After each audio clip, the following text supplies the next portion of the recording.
get everything put in? I didn't realize it was tax day until I said April 15th. Strange that it's tax day. I've always been one of those responsible folks who gets it done as soon as possible. I got my taxes started so early I couldn't get my taxes done because various people hadn't gotten back to me with my tax documents yet. So I had to wait on my taxes, including the government. The government hadn't gotten back to me with vital documentation. So my taxes were delayed, but I have gotten everything that I need to get gotten. Got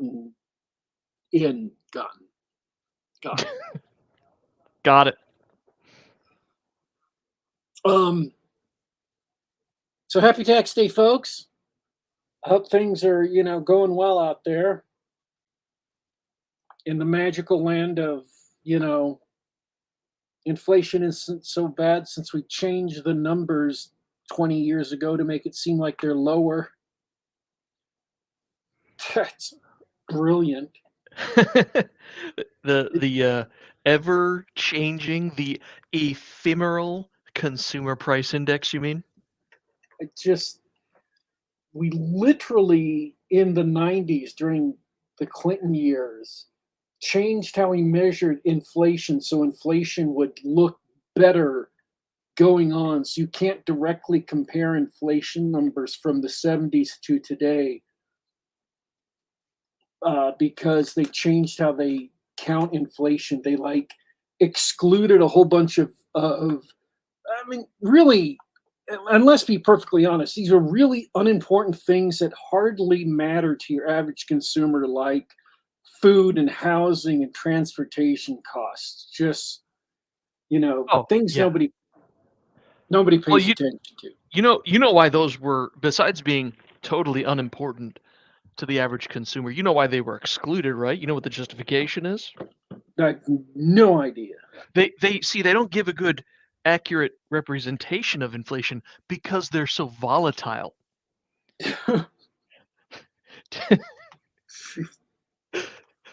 I'm not making that up.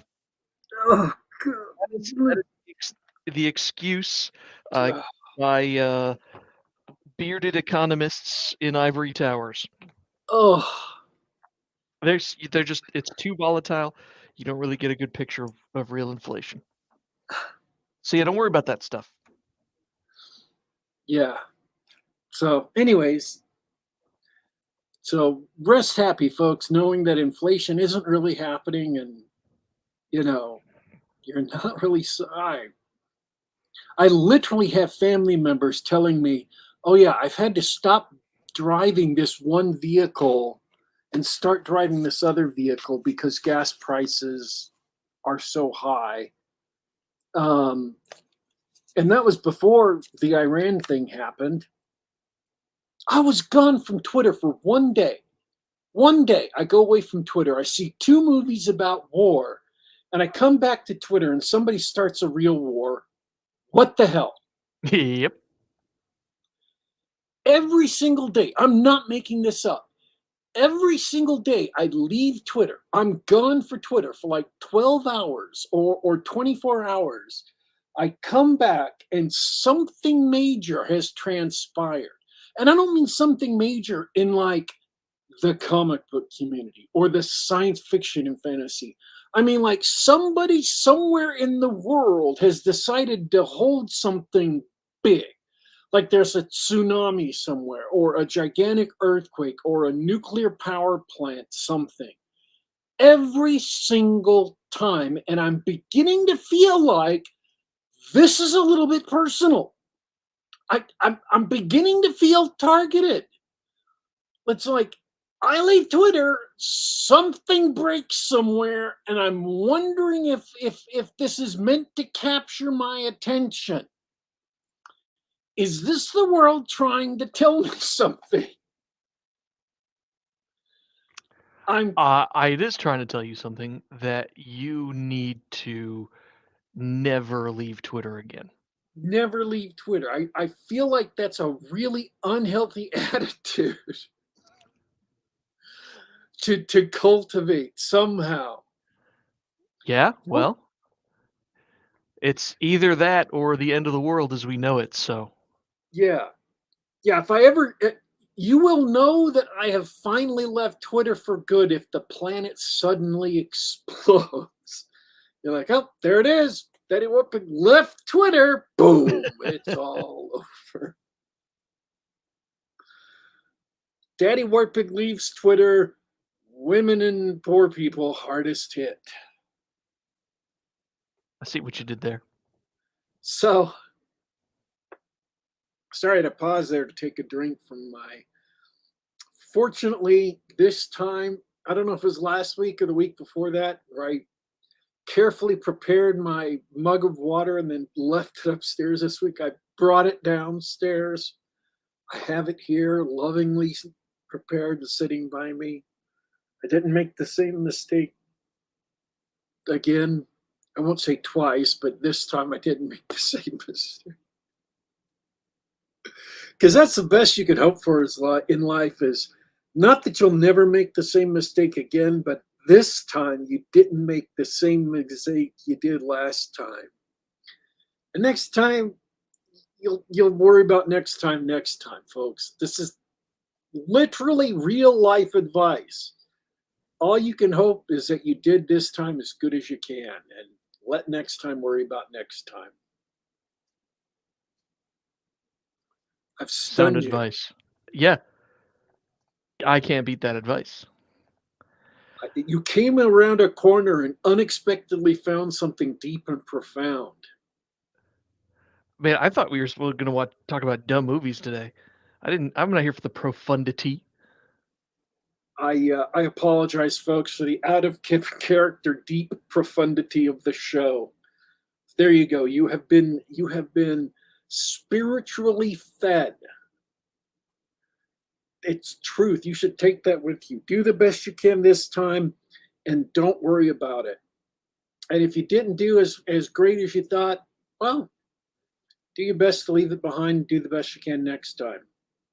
That is literally great life advice. And the fact that I don't follow that all the time or most of the time should not stop you from doing your best.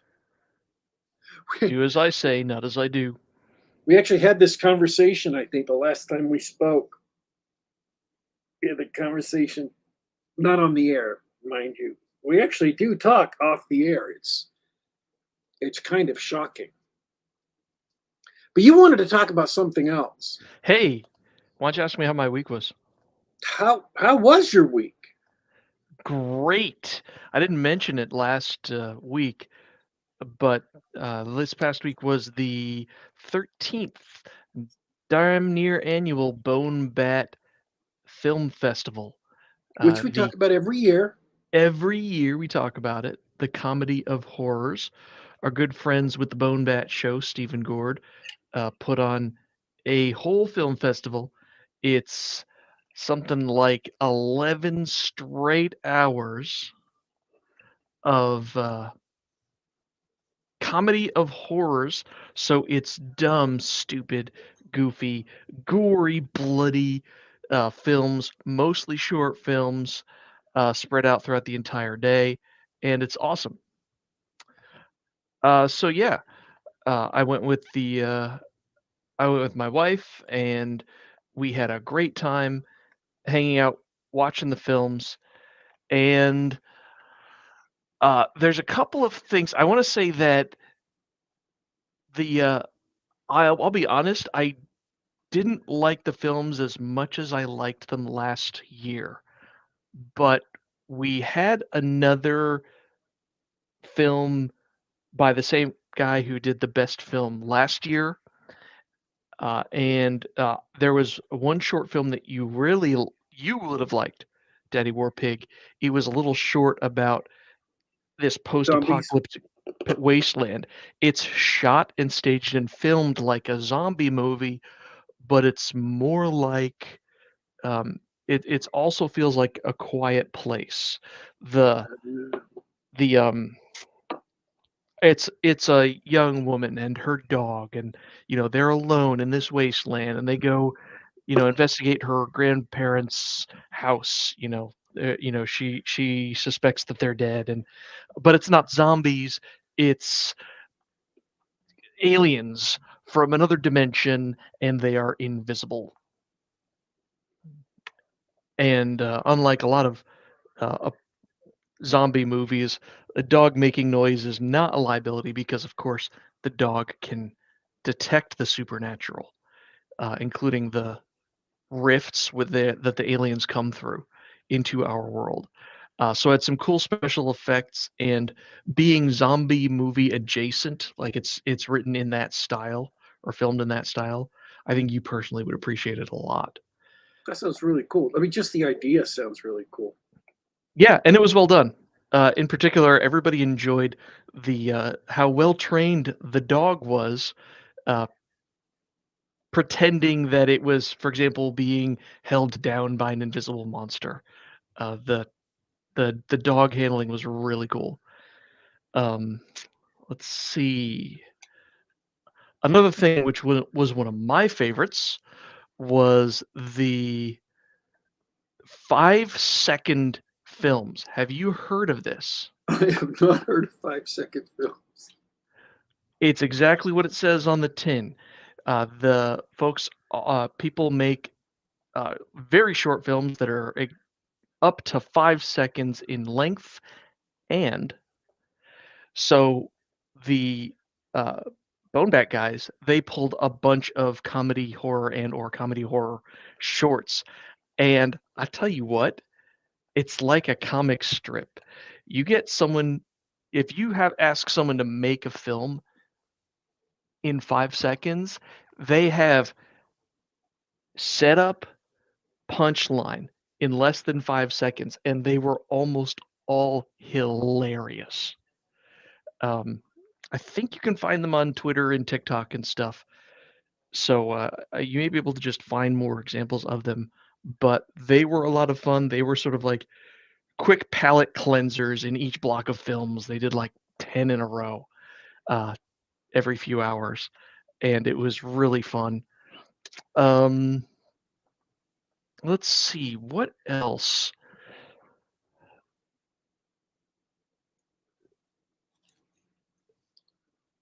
I can't really come up with any other. Oh, the animated features. There's always animated features. My favorite was animated feature from Canada about Santa Claus being hauled in on suspicion of committing murder. Of course, it's really some sort of supernatural thing, but you got to watch it to find out. Um, that was a lot of fun, and what can I say? It was a good time. There was one really big downside to it, Warpig. It was Canadian? I no, to the whole show. Oh, okay. I do not miss going into Seattle. Has Seattle That's gotten bad? Yeah, it's been bad and it's getting worse. It's not a pleasant place to go. It's probably not New York City levels, but close. No, had a great time. Awesome hosts, fun films. So I recommend it. That's, I have heard those. I have heard similar sentiments about other cities, like Portland and New York, and it's sad. It really is. It makes me, well, big cities don't have to be pigsties. If you allow me to wax poetic in my country boy manner. I can't stop you from waxing poetic, but maybe skip the country boy manner. It's just, it's sad because American cities used to be, I mean, we have whole songs, whole lines in songs. Thine alabaster cities gleam, undimmed by human tears, about how great American cities are. Um, and they used to be beacons to the world. But American cities were beacons for a reason, and those reasons uh,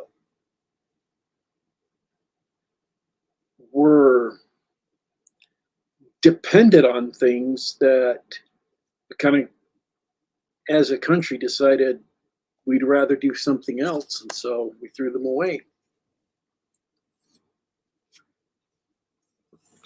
It's a pity.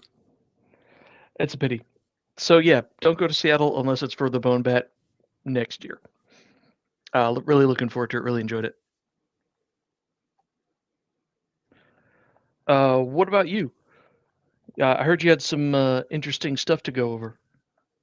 Um, just uh,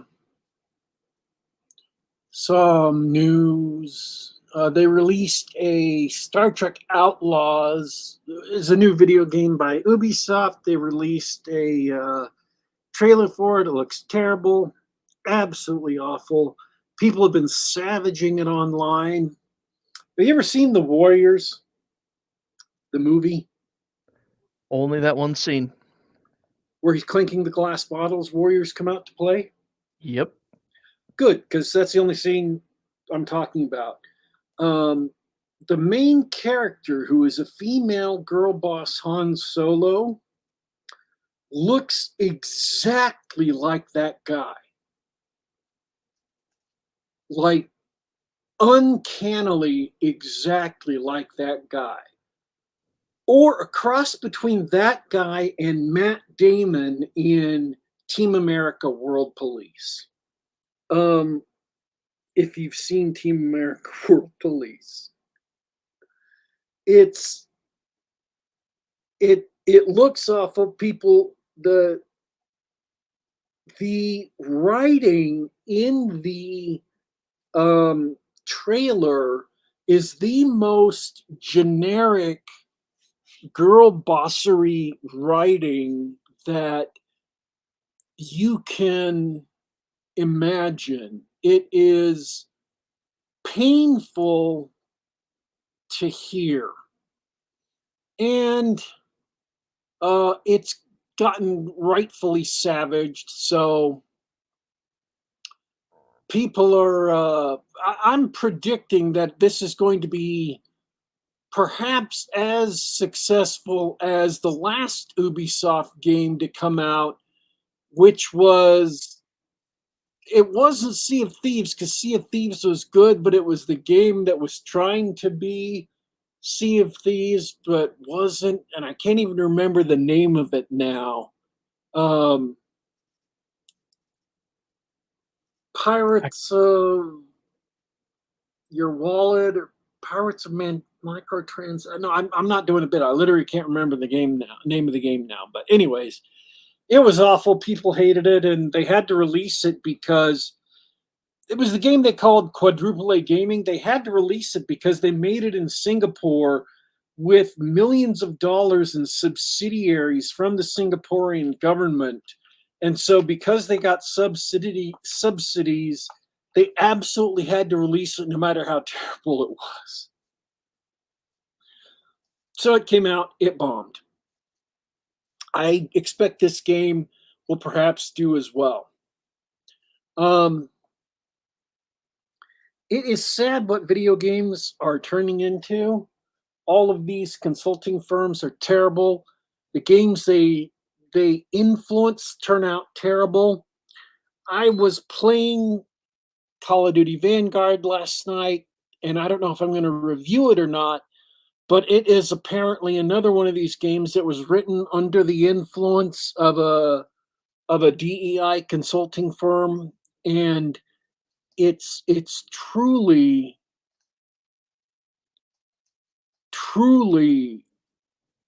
just almost painstakingly painful in its awfulness, how bad it is.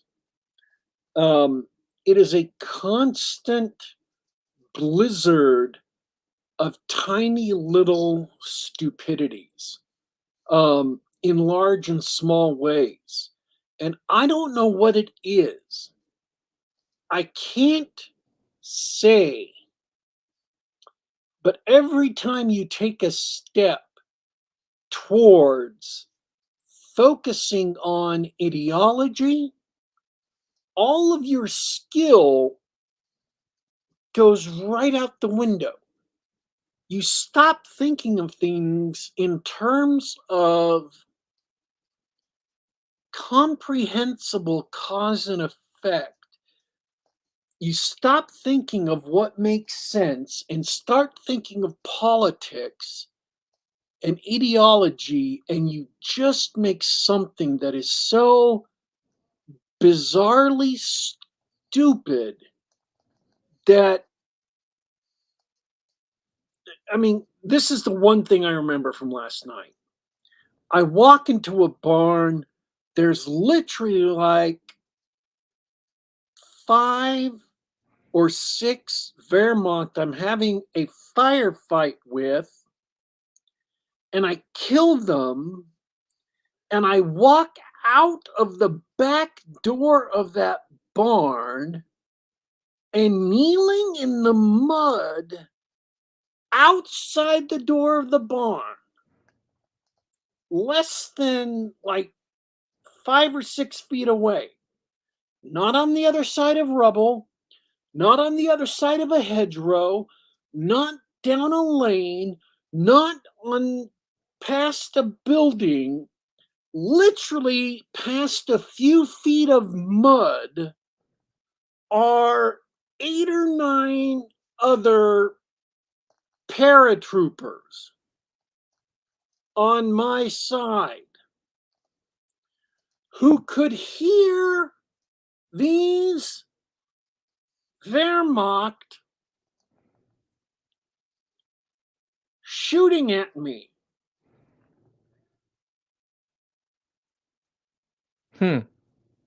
Through open windows and doors, and could easily have engaged them. They were literally right there. Now, maybe I have overjudged the commitment of friends and fellow soldiers in the military.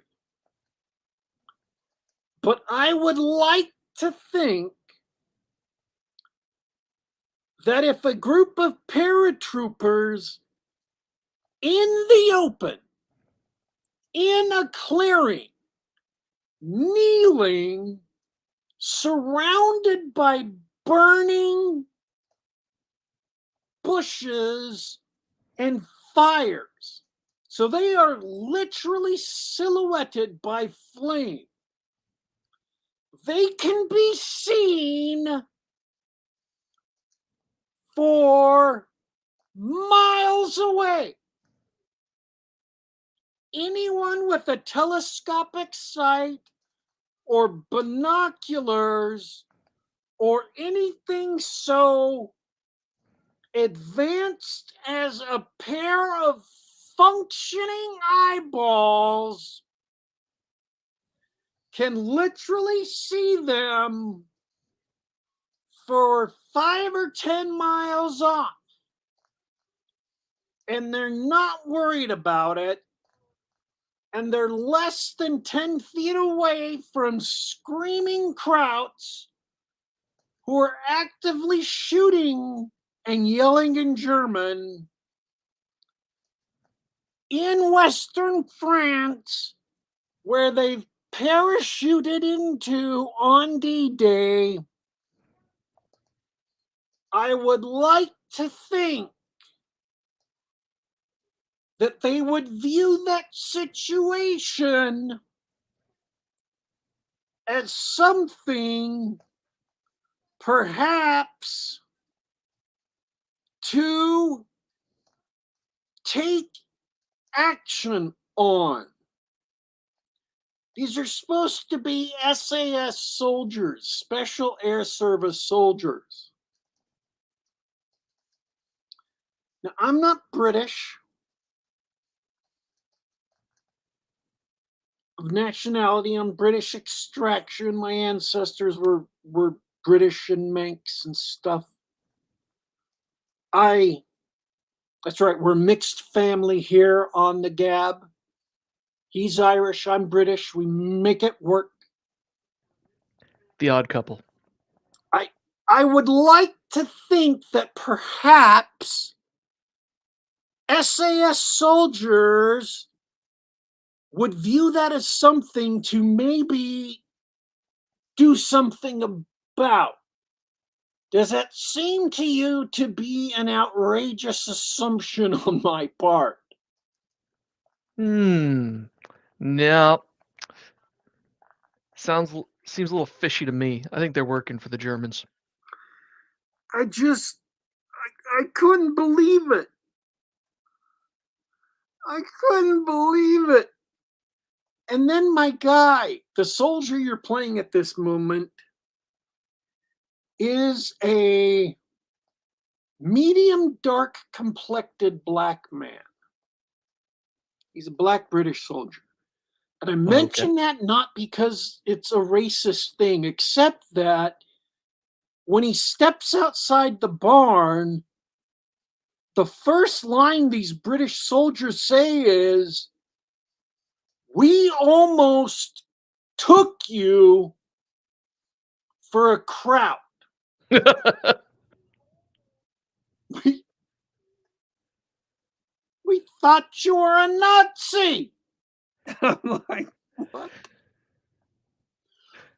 What? What is happening? You thought he was a Nazi? He could literally have been dressed in lederhosen with a wreath of Edelweiss around his neck, singing Horst Wessel Lied, dancing the Stadtluder, and no one would mistake him for a Nazi. He is the least Nazi-looking person in all of Western France on D-Day, okay? You have in your squad a female Russian sniper who wears a full Red Army uniform, including communist insignia. And she looks more like a Nazi than Arthur Kingsley. I just couldn't believe it. Better believe it, man. I just was like, look, I make fun of the British because I make fun of everybody. I make fun of the British, I make fun of the French, I make fun of the Canadians, I make fun of people from Detroit and LA and New York, I make fun of the Irish because I like making fun of people. You can testify. I've made fun of the Irish in your presence. It's terrible. Awful human being. I'm an awful, awful, awful human being. But even making fun of the British as much as I do, my low opinion of the British does not extend to them seeing a black man in a British uniform in a clearing filled with burning fire. No fog. Flames that are literally, and I'm not making this up, I'm not exaggerating. There's this huge circle of fire. This place is lit better than Wembley Stadium at full daylight. Okay, that last might have been an exaggeration. And there's no obscuration. He's in a full British uniform. My low opinion of the British does not extend to SAS soldiers seeing him and thinking, that's a Nazi, shoot him. Okay? It just isn't going to happen. I don't believe it. I don't believe it. Then there's the Gestapo guy who shows up later in an SS uniform. I can't even with this anymore. just couldn't even at this anymore. They're in Gestapo headquarters, and the guy's interrogating them, and he's got an SS insignia on, and they're like, he's the Gestapo, and I'm like, no, he's not! Wrong. I see the collar! The collar is not... So, anyways, I was playing that yesterday. Yeah, this is what you get. There's a new boycott initiative started by Mark Kern. We talked about him probably 2 weeks ago. Yeah. He's had enough of everybody's crap. He's suggesting a AAA game boycott for a couple of years, which is weird. He has some really interesting data to back it up. You can find him on Twitter at Grums. Supposedly he's talked to a lot of insiders and CEOs in the game industry, and they are actually feeling the burn. This isn't like get woke, go broke, where nobody actually goes broke. The game companies are actually vulnerable to a little bit of boycott, which would be interesting if true. And of course, we should all stop paying people who hate us anyway. So, anyways, I will say this: I've only played 3 sections, but the first section was this big train battle, and it was a lot of fun. It was silly. The setup is absolutely just monumentally dumb. But the train fight where you're advancing on 2 trains and you're having to jump back and forth between them, it was fun. It was a lot of fun. I'm not saying it's a terribly designed game all the way through, but tearing my hair out. I was like, I just don't understand where it goes, right? How simple, small, basic things, as soon as you go DEI, or now they're trying to call it bridge, because DEI they started with DIE, and that was like 6 months before they realized, oh, that's a mistake. We better call that DEI. That sounds bad. We named that Die. That could sound bad. And I'm thinking, you think? Die sounds bad? Because you're literally killing companies? Die? Yeah. But that only lasted like, 2 years now? And so now they're calling it Bridge. Bridge. Is that what they're calling it? Never heard it. That's like 3 weeks now or 4 weeks now. It's been bubbling up into the consciousness. 2 weeks. I don't know. So, I'm wondering if the next thing that's going to counter that is like Bridge to Nowhere, because that's a callback to Alaska and the waste of government money, for those of you who, can remember 2008. So, yeah. It was on sale. It was really cheap. I've been playing a lot of World War II, Call of Duty. I pulled Call of Duty 2 and Call of Duty 3 out of retirement. I've been playing those and enjoying those. It was on sale last night for like $25. So I said, I might as well buy it, see how it is. I could not imagine how bad it truly was. So I guess that's a full review of or at least a partial review of Call of Duty Vanguard. Literally making me weep tears of blood, Call of Duty Vanguard. But it goes along with the war theme today. The war theme. Yeah. Speaking of war, the Battle Bronsteins have not stopped. The guys, the D&D guys are talking about it on Twitter, including folks like Bradford Walker's in the chat. Hey, what's up? Simon Hogwood, how's it going? Dunder Moose just had a show about another Battle Bronstein. He's talking to all the Brownsteiners. You know a little German. How do you say that? Brownsteiners. Brownstein is perfectly acceptable American pronunciation, because I think the German pronunciation is Bronstein. Bronstein. Bronstein. Bronstein. Yeah. Uh, so we're doing the Battle Bronstein thing in Trollopulus again. The inimitable Macho Mandalf's running something this week, so we'll have more details on that coming up probably next week. I don't know if I'm going to do a Battle Bronstein. Uh, Trollopulus already has two, so I might be off the hook there.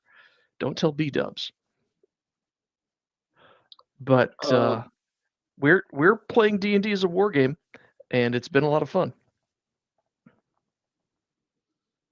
Oh, I'm glad I got that off my chest. That Call of Duty Vanguard thing's been weighing me down since last night. Um, so I watched Civil War. Um, the new movie by Alex Garland. Um, and I also watched the Fallout TV series. And I know I announced I was going to do Three Body Problem, but uh, and I did watch. I think I've watched about half of Three Body Problem on Netflix. But then Fallout came out, and there was so much talk about it. I'm like, I'm just going to have to watch Fallout for this week because otherwise, it's going to be completely, spoiled for me, and that's what everybody's going to be upset about. And sure enough, it's what everybody's upset about. So I decided to watch Fallout instead. And apparently, there's also a Chinese language version of Three Body Problem available on Amazon called Three Bodies. So I may literally watch Three Body Problem twice and talk about both of them for next week. Good luck. I made it after the first episode. I think I checked out of that one. The Chinese language one or Three Body Problem? Three Body Problem. Oh, Yeah. I've gotten all the way through, I think, episode 4. So I don't know how you did it, but you've watched worse for less. I got through the second episode of Discovery, the 5th season of Discovery. I watched that second episode. It was painful. The third one's out. I haven't watched it yet. And I want to tell you it's because I watched, Civil War and another movie on the same day, but it's not. It's because that second one was so awful. I don't know that I want to go back.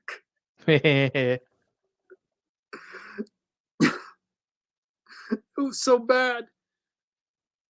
I will say this. The one big benefit of how awful Halo Season 2 was, and I still haven't finished that third episode, the one benefit of how awful Halo Season 2 is it made Discovery look good. I'll let that sink into your mind. Let the horror compound there for a second or two. Now let's talk about Civil War.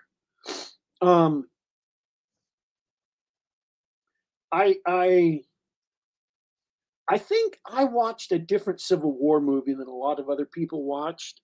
And I think I watched Civil War is a lot more subtler movie than I think a lot of other people are expecting. And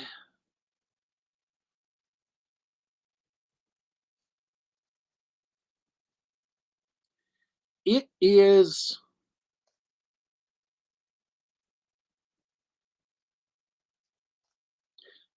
something which just is right now.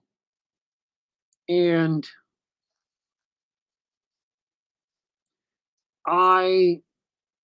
it's not hitting as hard as people expect it to. And I think that's because the director made the movie to speak to as broad an audience as possible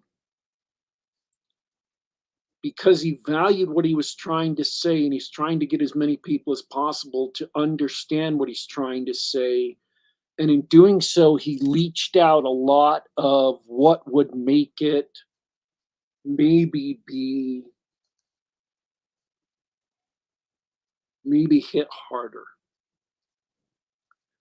So let me explain. For those of you that don't know, Alex Garland's Civil War is literally about a civil war in modern day America.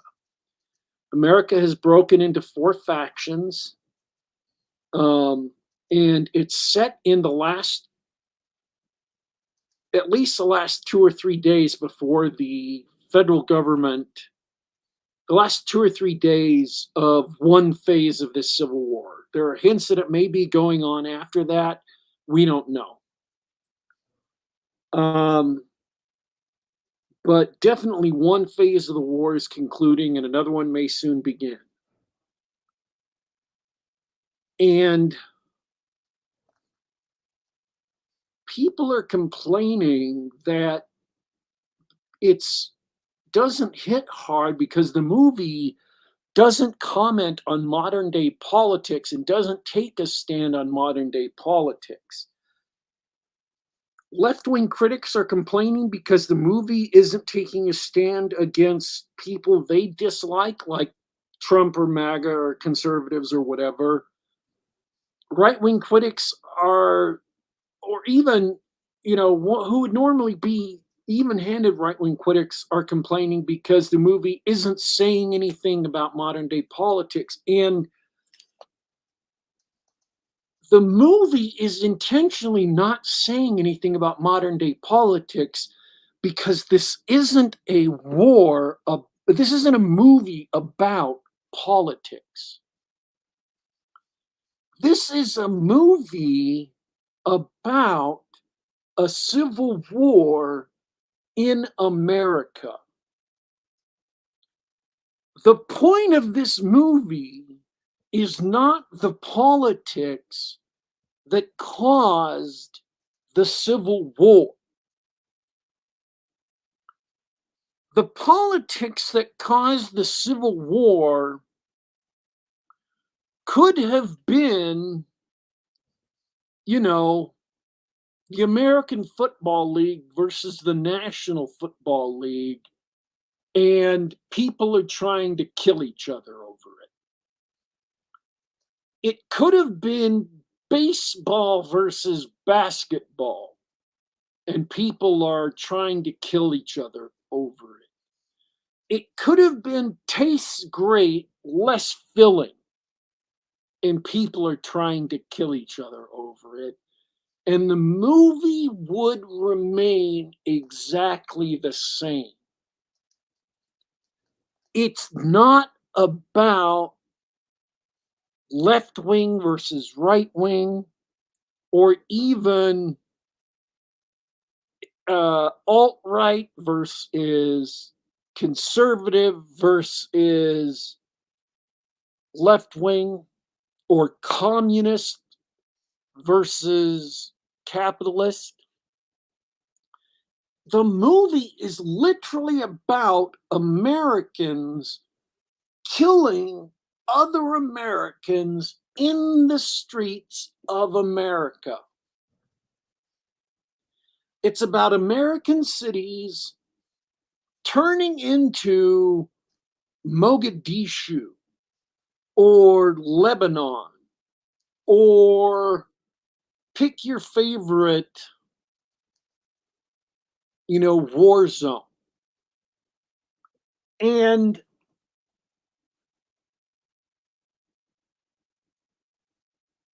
I am not trying to blame critics or blame viewers who don't come away with that. But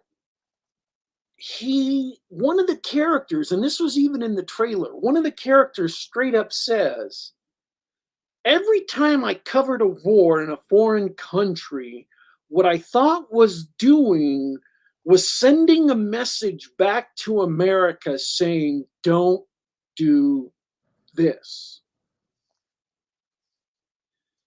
And she means, and this is Kirsten Dunst's character, she means not don't go to war in a foreign country. She means don't go to war with each other in America.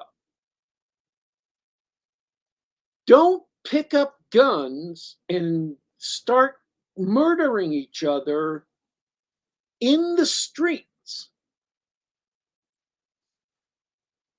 And people have pointed out, oh, these political divisions or the political map doesn't make sense. And it's true, it does make sense, but that's not the point. It's irrelevant.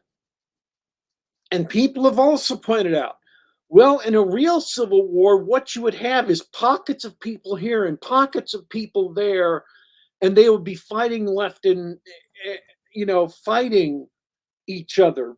More of a Stalingrad kind of situation than what happened during the historical Civil War in the 1860s. And this movie, the scenes that occur in this movie would fit that scenario perfectly as well, because it follows these four journalists on their journey from uh, Philadelphia to Washington, D.C. And along the way, they travel from pockets of area controlled by one group to another group, and they see various aftermaths of battles or ongoing skirmishes. They see literal war crimes being committed or what could have been the aftermaths of war crimes or might not have been. They see people who are executing foreigners or someone who is holed up in a place who's a sniper killing people for maybe they received an order and their orders have expired, or maybe they're just shooting people because they're trying to protect themselves and they're holed up and they're afraid of anyone coming closer. Or maybe they're crazy and they're just shooting anyone because they like shooting people. It is, they see a suicide bomber who comes running into a crowd of protesters and blows themselves up. They see and experience, and people get hurt and killed. They see um, all of these scenes of war. They come into a city that's kind of at peace, but they see what they've had to do to stay at peace and stay out of the war. Refugees in a refugee camp, people on the side of the road walking from one place to another. They see a couple of aid workers from what is a UN agency trying to bring food in. They see a final assault on a government building and the diehard soldiers protecting the VIP. They see someone who is basically executed without trial, who's a leader of an opposing faction, just shot dead in the street.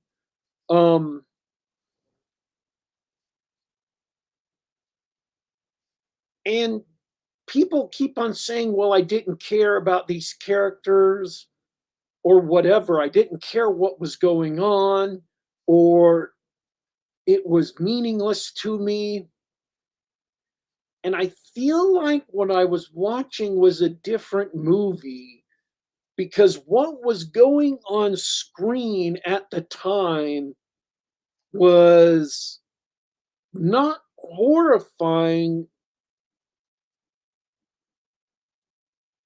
maybe because we've seen it in fiction so many times, in movies like Black Hawk Down or American Sniper or Generation Kill, but because these were scenes we have seen in so many other places that are other places, but these are happening in identifiably American cities, in identifiably American people killing each other.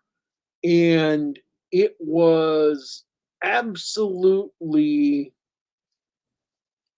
plausible and tangible. You could almost reach out and touch it. Um,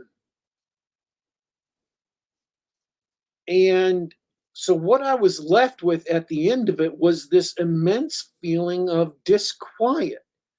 This is not an action movie. This is not a movie with heroes. This is not a triumphant movie where the forces of good score victories over the forces of evil. This is not a movie about good and evil. This is about Americans murdering Americans in the streets of American cities. And we are at a political moment where there are people who identify as right and people who identify as left who are openly wishing for, openly wanting, openly asking for another civil war. And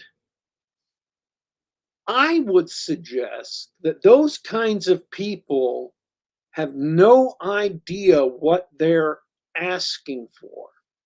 They have no idea what they're thinking about. They have no idea the kind of horrors that would be visited upon them, that would be visited on their communities, that would be visited on innocent children, that would be visited on innocent families, that would be visited on American prestige, on the world, on just about every person on the planet if that were to happen. The point of this movie is not who is right or wrong. It is not who deserves the most blame for starting the war. It is not who is more at fault for being vicious in politics. It is not whose politics is more or less correct. It is that war is literally a horrific, terrible, brutal, ugly thing. And if Americans got to the point where they started engaging in another civil war, it would make Rwanda look like a picnic. And even though the movie didn't go there, and this is not a particularly gory or bloody movie, he did not go, this is not a Saving Private Ryan beach scene movie. He did not go out of the way to make it look like, buckets of blood or gore were spilled on the screen. And maybe that's why it hasn't hit as hard with these people. The point is, we're Americans. And this is something to devoutly abhor. This is something to be devoutly repelled by, deeply repelled by. This is evil. To want a civil war like this should be disquieting. No matter where you are on the spectrum, we should stop wanting a civil war. We should stop wanting to kill each other in the streets. It is a tragedy. This movie is an ongoing tragedy of world-shaking proportions seen from the ground level by these four characters, who are all, three of them are veteran combat journalists. One of them is a wannabe combat journalist who just is starting their career out. They're witnessing this tragedy from the point of view of a small, normal person. This is not a general's view of a tragedy. This is not a soldier's view of a tragedy. This is a witness's view of a tragedy. And So is there so the viewpoint characters they're for journalists? yes, Is there any protagonist or anything in this film? Is there any conflict, or is it a series of vignettes or something?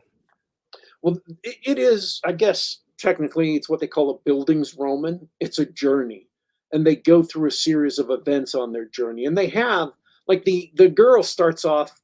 There is one girl who's 23 in the film, and she has never been a combat journalist before, but she wants to be.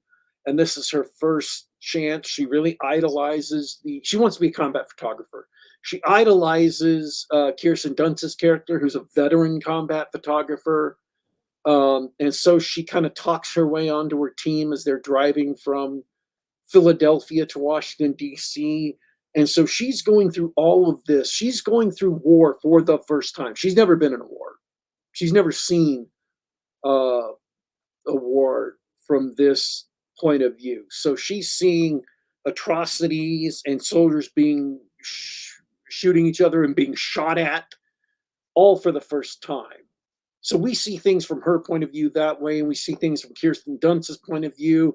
The actual reporter, the interviewer himself, is a veteran, and he's kind of an action junkie. He does this because he finds it thrilling.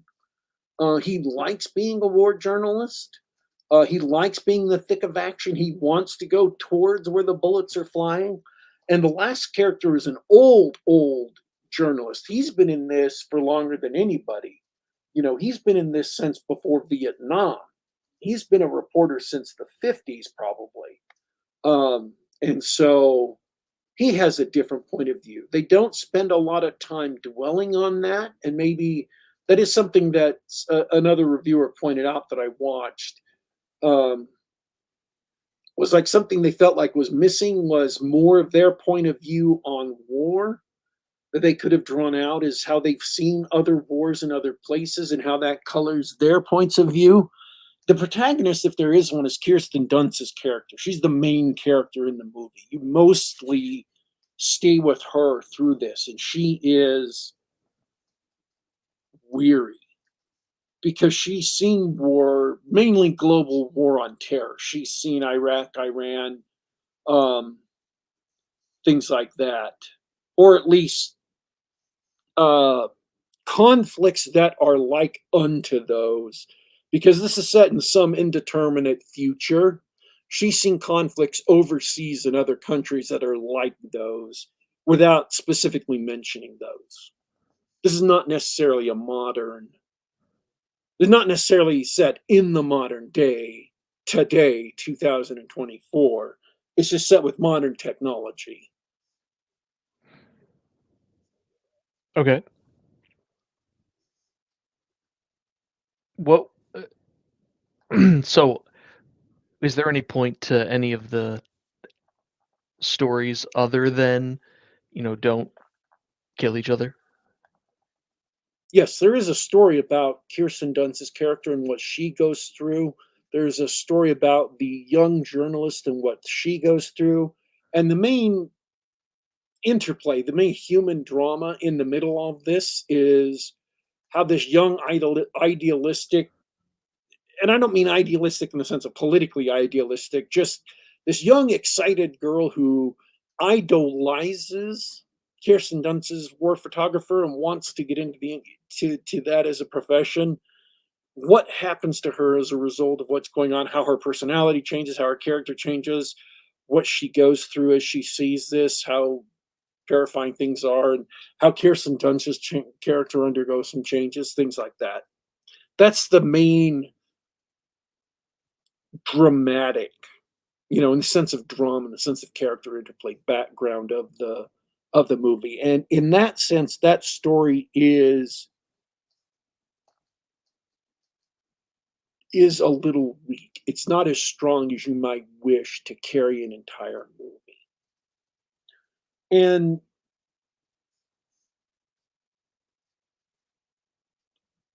the conservative commentators I've seen, and I've only seen a couple, but the conservative commentators I've seen have laughed because they're saying everybody mocks reporters nowadays for good reason. So having reporters be people who are main characters is kind of seen as ridiculous. Um, but it's clear that Kirsten Dunst's character actually is dedicated to the news as news. She's not trying to slant it one way or the other, primarily because there isn't any politics to slant one way or the other in this movie. Um, so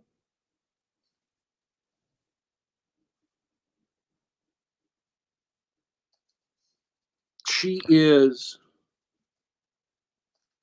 uh, so the human drama at the center of the movie could have been stronger, and maybe that would have drawn out what's going on in the movie more. Mhm. And you said the stuff we saw in the trailer wasn't I mean, the stuff we saw in the trailer was absurd. I mean, let's be honest. This is a movie titled Civil War, um, in being released in an election year, and the trailer shows this, MAGA American type asking, "Okay, what type of American are you?" You're saying that that's not the movie we got? No, this is not the movie. That The is trailer. not the movie that we got. Hmm. That is not what the movie is about. Um, Interesting. this is this is not a movie about how January 6th protesters tore the country apart. That is absolutely not what this movie is about. Um,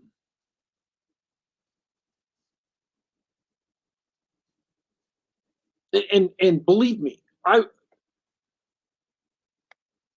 I noticed very, very small details in this movie that went completely unremarked that nobody else has mentioned, but that I noticed. Like there were a group of guys, most of the people in the movie, or a lot of the combatants in the movie, are dressed in military uniforms. There's some of the rebels from the California Texas Alliance are using Chinooks that have, I think, 10th Air Cav Iron Horse insignia on it.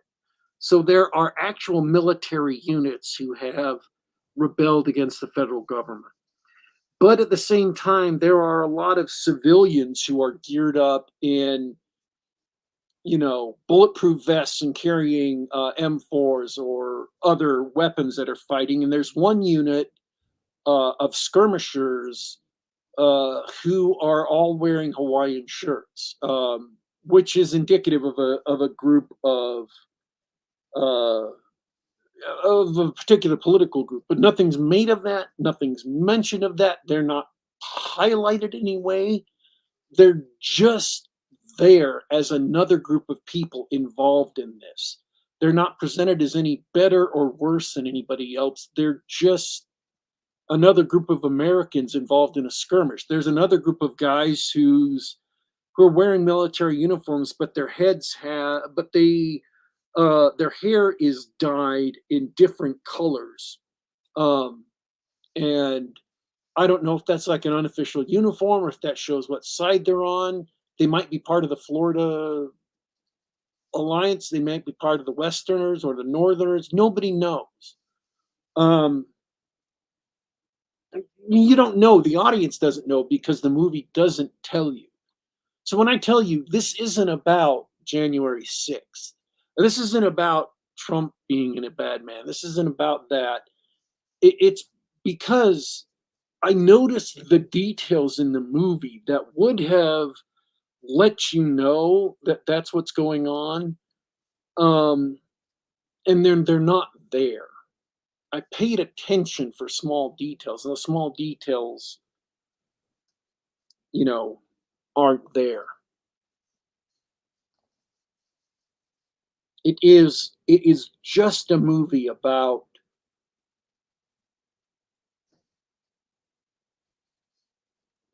Americans killing Americans and how much of a tragedy that is. And if the drama at the center of the movie is kind of weak, it's because it's just a really small, it only seems weak in comparison to all the big events happening around it. If you focused on that and put it in the middle of a movie about, you know, the invasion of Iraq or something, I don't think anyone would notice. I don't think anyone would have said anything about it. It's just that everybody seems to want more. Everybody seems to want there to be sides in this. Everybody seems to want there to be some political point to this. And the director just seems to want to make an anti-war movie, and anti-war movies are usually anti-Western movies. Let's be perfectly honest. Anti-war movies are usually movies criticizing capitalism, criticizing what we call Western democracies, criticizing free market countries, whatever. They're almost always criticizing Great Britain, France, America, the Allies, whatever. Because dictatorships don't allow anti-war movies to be made or broadcast.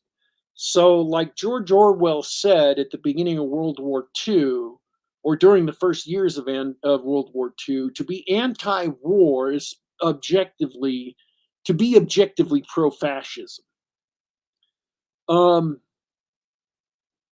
But if you're going to make an anti-war movie, I cannot think of a better subject for an anti-war movie than an anti-American Civil War movie. And I mean in a modern American Civil War movie. A movie that is anti-American Civil War. Because I am anti-Civil War. America does not need a civil war. We do not need another civil war. And if I can venture in a meta-political opinion,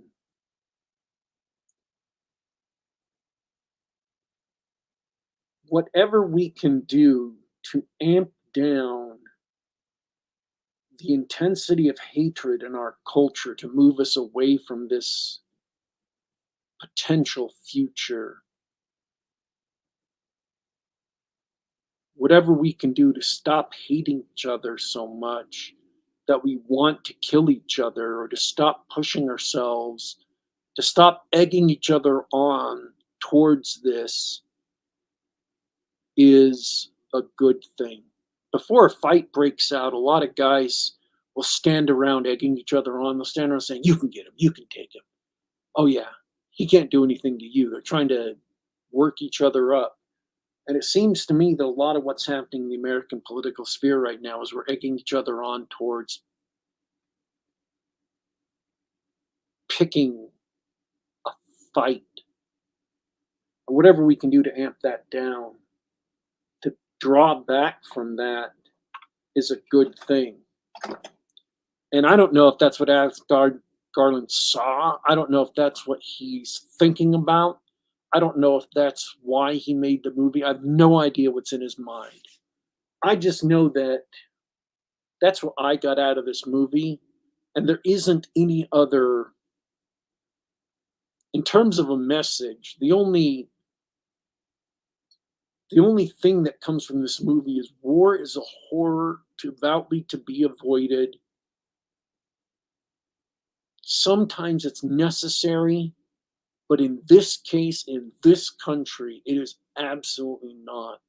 We absolutely should not go to war with each other. It is horrifying to contemplate. So maybe I'm being bamboozled because the scenes themselves were so horrifying to me because I care about America so much. And the two reviewers that were on the right that I saw were both British. And so it didn't hit them as hard. But this is not an attack on right wing America. This is not an attack on Trump supporters. And it's not an attack on left wing America either. And that's why the liberal, the left wing reviewers I was hearing reviews from didn't like it, because they wanted it to be an attack on somebody. If it was an attack on left wing America, they could hate it. If it was an attack on right wing America, they could love it. But it's not an attack on anybody. And so everybody's all confused about where it fits. And my opinion, my statement is, it fits above all that. It's an attack on the attitudes that lead us towards civil war in America. And that's something everybody can kind of take home. Don't. Literally, the character says this in the movie. Don't do this. That's the thesis of the movie. It's stated right out. So that's my review of Civil War. It does exactly what it's supposed to. It makes you feel, and even all these reviewers, even all these left-wing reviewers were like, it left me feeling disquieted. It left me feeling nervous. It left me feeling upset. I'm like, it's supposed to. That's the point of the movie. It should leave you disquieted. That's what it's trying to do. So on that level, yeah, maybe he nailed exactly what he was trying to do. Make you feel disquieted. Make you feel upset. Make you feel unnerved at the thought of this happening in America. I don't know.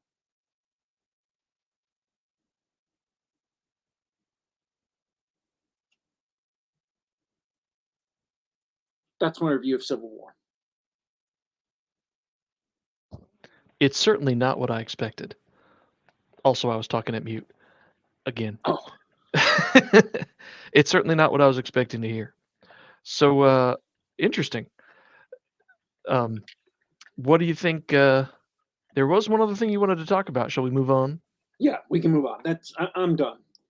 Now, the next thing that we're talking about is something I actually don't really know much about.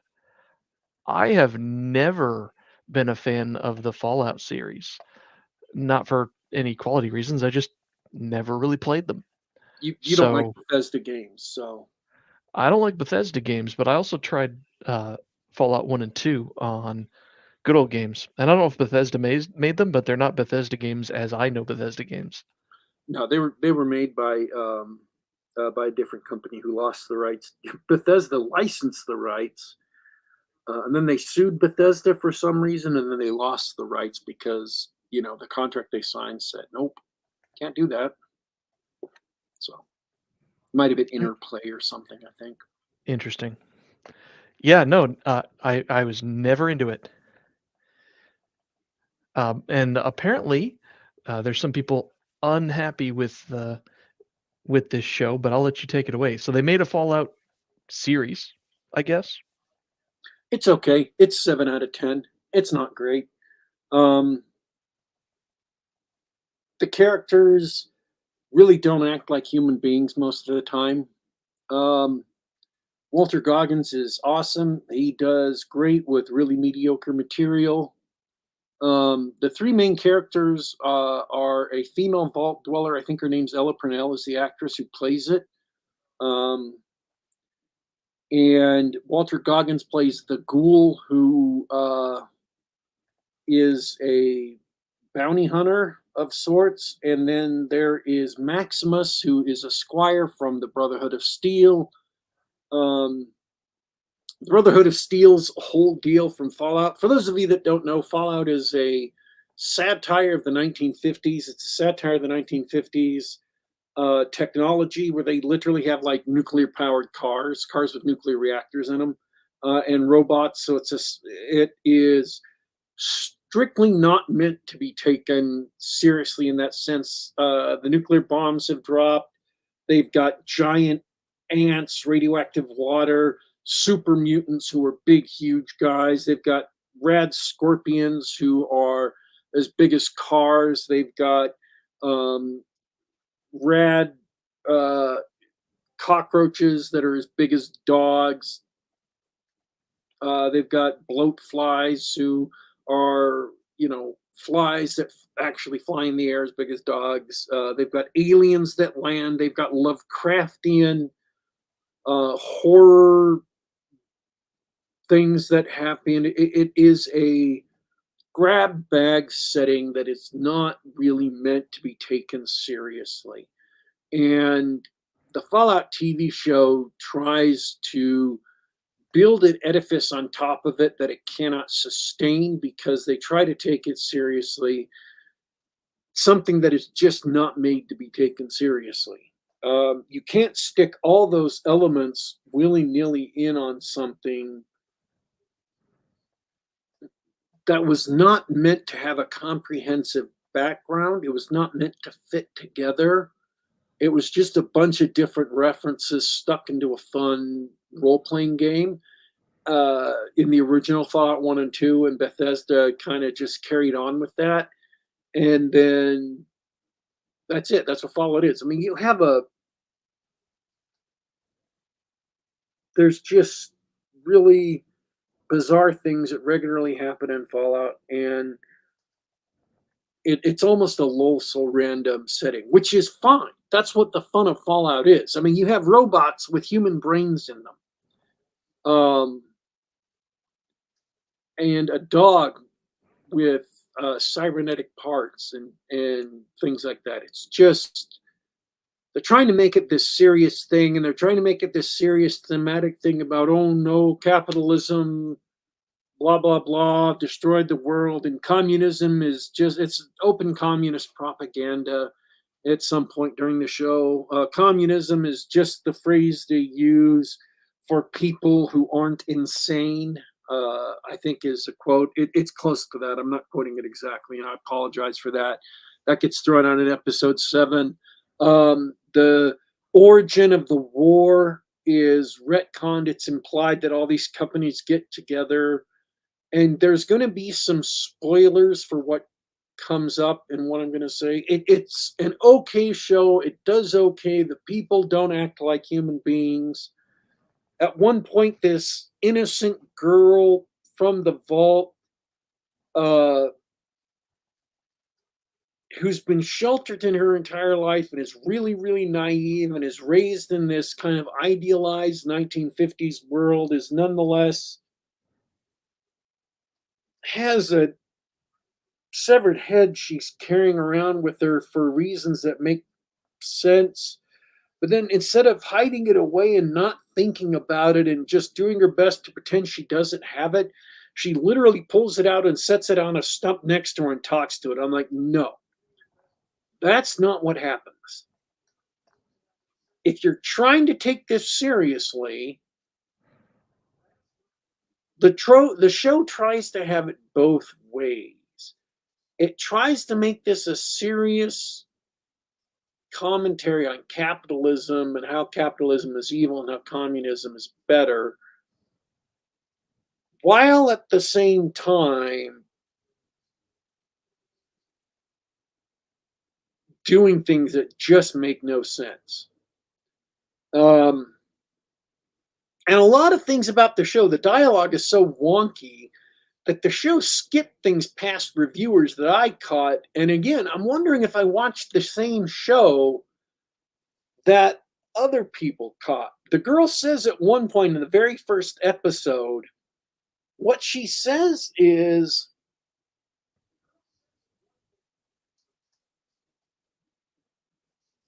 relations with your cousin is fun for a while, but it is not a viable long-term sexual practice.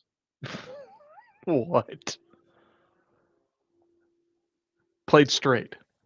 Played straight. Hmm. And that's why she has to marry somebody from another vault. So apparently, I'm the only one I've noticed that the show is implying that this big dumb galoot that she can't marry because he's her cousin is literally someone she's saying, no, we can't get married, but it's been okay having sex with you.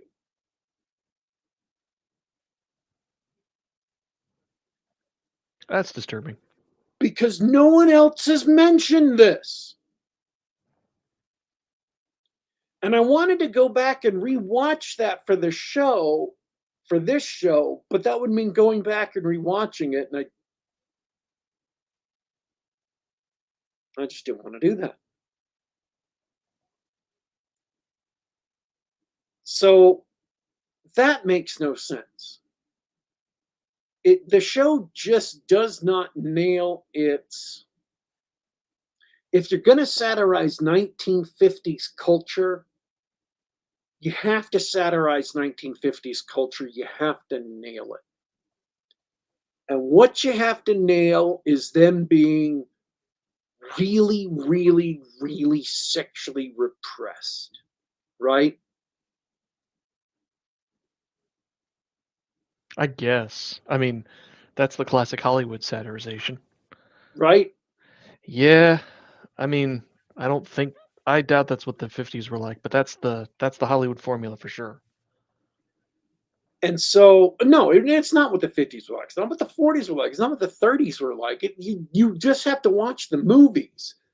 I mean, literally, you know, the jokes, the double entendres, Humphrey Bogart taking someone over his knee and spanking her and African Queen and other places.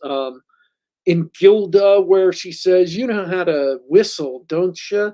You just put your lips together and blow," things like that. They were not sexually repressed.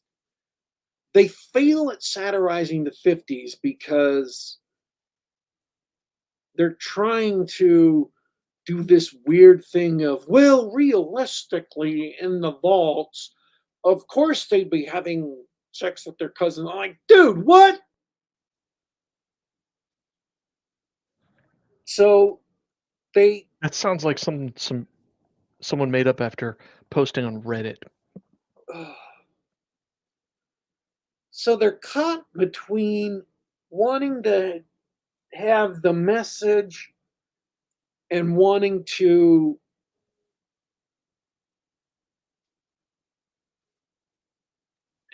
and so doing that ruins what they're trying to do with their show, ruins the artistic effect they're trying to achieve. They're pushing the message so hard that they ruin uh, the effect that they're trying to achieve. If you've played Fallout, they absolutely nail the look of Fallout, and that's what people are talking about. Oh, it looks exactly like Fallout. It does look exactly like the Fallout video games. They've got cool combats. The special effects are great. A lot of the world building things are really silly. They introduce new ideas that completely break existing lore. They retcon um, the New Vegas game uh, because Bethesda is still colossally, atomically butthurt over the fact that Obsidian Entertainment, who were the people that originally created Fallout 1 and 2, after Interplay folded, founded Obsidian Entertainment. And Bethesda went to them and said, hey, would you make this Fallout game? We don't have a game coming out in these next couple of quarters. We really need a game to slot into this. So we want you to make a Fallout game. You've got 18 months. You literally have 18 months to take the Fallout 3 engine, this crappy Bethesda creation engine, and slap something together and go. And they made a game which is still to this day, everybody says is so immensely superior to Fallout 3 that they took like 5 years making. And you could literally take the Death Star and use it as an anal suppository on Todd, who's the developer of, the Elder Scrolls and Fallout 3. You could use the Death Star as an anal suppository, and he would not be as butthurt as he is over New Vegas being so much better received than Fallout 3, which is why New Vegas is not receiving the uh, upgraded treatment that Fallout 3 will be getting vis-a-vis Unreal 5, which is why they are so classlessly angry every time New Vegas comes up, which is why when Obsidian came to them and says, "Hey, we noticed you don't have any games come out. We'd like to do an Elder Scrolls, offshoot or spinoff," and then they were like, "Oh, no, we don't want that." So Obsidian went off, and now they're making their own original fantasy role playing game, which we'll see. They've lost all of those original people, so Obsidian hasn't done as good a work because any organization is only as good as is only as moral and is only as skilled as the individuals making up that organization. So when you fired the talented and skilled individuals, your organization goes to pieces. Many such cases. Many such cases. Um, so Bethesda is still so colossally butthurt over Fallout New Vegas that they're completely retconning Fallout New Vegas out of existence and saying Fallout New Vegas never happened. It never existed. So that is this game is this show, the Fallout TV show, is a solid 7 out of 10. It's got some great combat. Walter Goggins does a great job. Ella Purnell does a really good job. A lot of the writing is bizarre and inhuman, but you expect that from modern people. The open communist propaganda was a bit shocking. These are the most evil capitalist corporations ever put to film, and their plot is more insane than the Resident Evil games Umbrella plot. And you know what the Umbrella Corporation plot is, right? Wasn't it just super soldiers? Not even super soldiers. It's like, hey, why don't we create giant monsters? Why would we create giant monsters? Profit!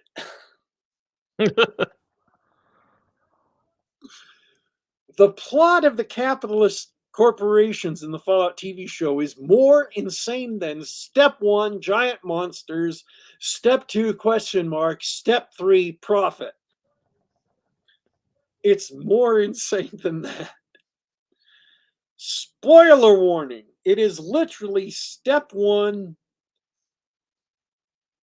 nuclear war, step 2, question mark, step 3, profit. Because, and I'm not kidding, this is a spoiler. Sorry, folks. Spoilers for the show.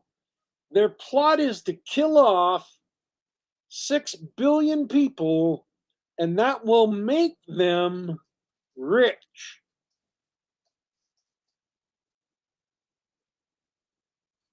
Interesting.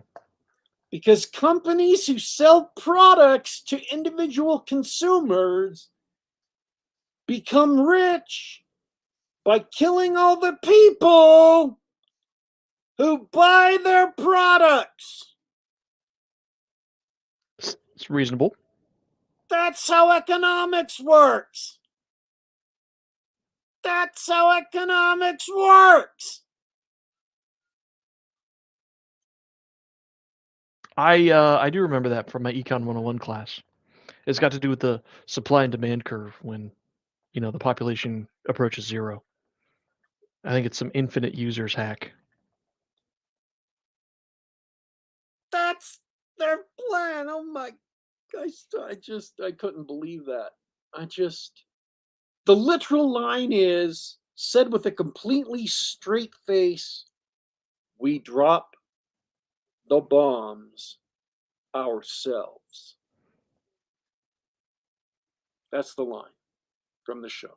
I'm not making this up. This is not Now, it's not directly stated that they actually did start the war. That's just their plan. That's their plan. Is as a company, yeah. So, anyways,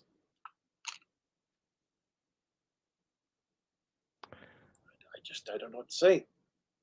The Sounds open stupid. communist propaganda caught me by surprise. You don't often see open communist propaganda. You don't often see people saying communism is innately superior to capitalism in this day and age. You literally don't see that nowadays very often. It's kind of crazy to hear people saying the 100 million dead victims of communism kind of, you know. But hey, here's a fictional world in which capitalism killed 6 billion people. So that proves that capitalism is worse than communism. Oh yeah. QED. Oh yeah. It has to be true. QED. Quad erat demonstrandum. Case closed. So, anyways, it really is a 7 out of 10. There's mutants, there's monsters, there's some fun fights. And it's an enjoyable watch. I'm not saying it's terrible, but oh man. Just some of the things that are going on are absolutely insane. And I can't believe no one but me has mentioned. And I don't know why I get so hung up on it. Maybe it's because of the weirdness of it. Oh, and at one point later in the show, like Ella Purnell turns to Maximus in the night and says, just kind of casually, "Do you want to have sex?" Just out of nowhere. And I'm like, what? That's weird. What? And then it's never followed up on again. She never asks him again. They never. This is definitely a Redditor's wet dream.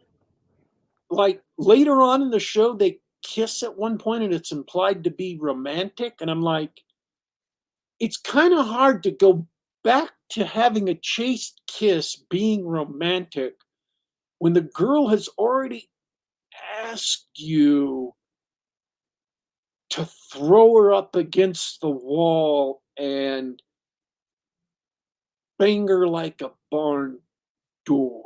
I That's believe I believe the PG phrase is propositioned her or propositioned him. that's just not. You'll have to forgive me. I was watching a particular. I was watching It's a Gundam last night or earlier today. And he's heavily affected me. Um. Actually, I think the phrase was "bang her like a screen door." Anyway, so it just it's just so bizarre what they've done. Um, and I'm not.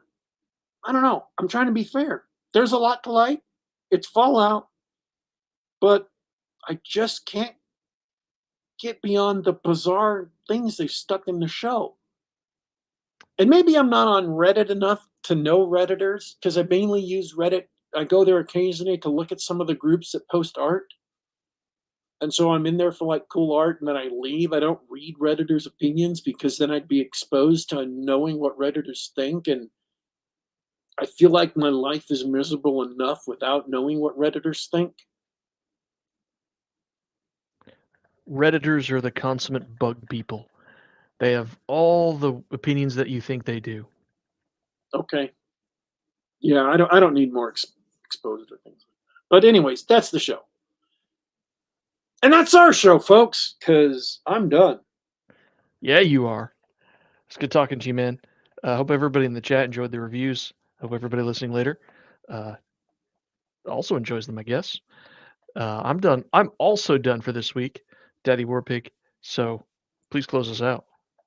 All right, folks. We want to thank you for tuning in live, participating in the chat. We want to thank you for tuning in later, everyone. This has been Geek Gab. You can get us on youtube.com/Geek Gab. Once again, that's youtube.com/Geek Gab.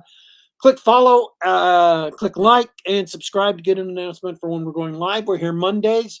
10 p.m. Eastern, 7 p.m. Pacific. We're also available on the iTunes Store, on the Google Play Store, and on SoundCloud.com. Just do a search for Geek Gab. Listen to us on the device of your choice. Download us to your computer or listen to us on the web. We are signing out for today, folks. Thanks for tuning in. Boy, I messed that up. We are signing out for today, folks. Don't you worry. Don't you fret. We will be back.